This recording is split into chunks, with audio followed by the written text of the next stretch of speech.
के शर्मा जी, अब सीधे मैं आपके पास आना चाहूंगी। देखिए, अलग अलग हिस्सों में वाराणसी से हमने कार्यक्रम की शुरुआत की थी, जो 7:30 बजे हम दिखाते हैं अपना बाइक रिपोर्टर, वहां से लेकर गोरखपुर काफी बड़े हिस्से की हमने पड़ताल की है।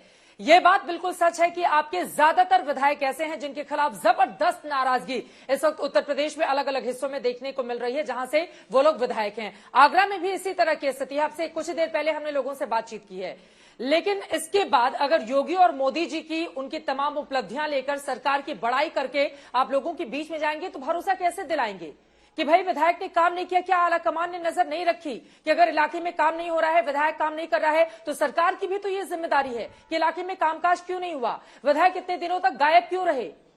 ये जो लोगों के भीतर सवाल है, इसका जवाब कैसे देंगे आप लोग लोगों के बीच जाकर? के शर्मा जी। चित्रा जी, ये आपका व्यक्तिगत विश्लेषण है।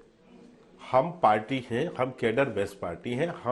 हम जो काम करते हैं अपने कैडर के फीडबैक के आधार पर करते हैं, और हमारा जो कैडर का फीडबैक है वो निश्चित तौर से ये हमें दर्शा रहा है कि हम 300 से ज्यादा सीटें जीतने जा रहे हैं। अब रही बात अभी जो मेरे मित्र यहाँ पर कह रहे थे, मैं एक स्पष्टता कर दूं, जो मेरे बीएसपी के मित्र हैं उनको थोड़ी गलतफहमी है। ये जो बुआ और बबुआ का नारा है, हमने नहीं दिया है ये नाम।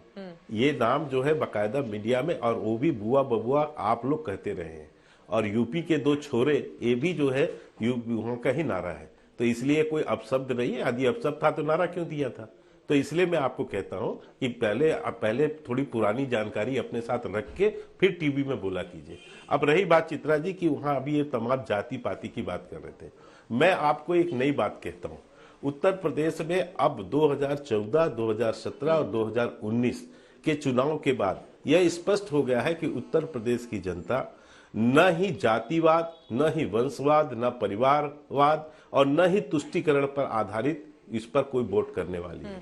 वो वहां विकासवाद की राजनीति पर अब वोट करती है, और वहां अब ये जाति का जो भ्रम टूट चुका है, और अब वहां एक नई जमात पैदा, नई जाति पैदा होगी, और वो जाति है लाभार्थियों की जाति। जो केंद्र सरकार की योजनाओं से और प्रदेश सरकार की योजनाओं से जो वहां लाभार्थी हैं, जिनकी संख्या जो है पूरे उत्तर प्रदेश के लगभग 24 करोड़ जो जनता है, उसमें 15 करोड़ से के आसपास से ज्यादा है।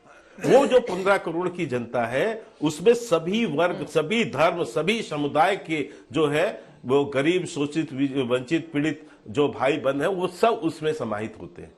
और वो लोग जो जिनके घरों में शौचालय बने हैं, जिनके घरों में गैस कनेक्शन पहुंचे हैं, जिनके घर में फ्री बिजली पहुंचा है, जिसके घर में नल के माध्यम से जल पहुंच रहा है, तो इस तरह के जो लाभार्थी वर्ग है, ये 15 करोड़ से भी ज्यादा है। ये एक नई जात जो उत्तर प्रदेश में जो लाभार्थी की जात जो है, जो विकास को देख रही है, वहां वो तो पूरा आंकड़ा लेकर बैठे हुए हैं कि 15 करोड़ से ज्यादा की बड़ी आबादी को सीधे लाभ पहुंचाया गया है।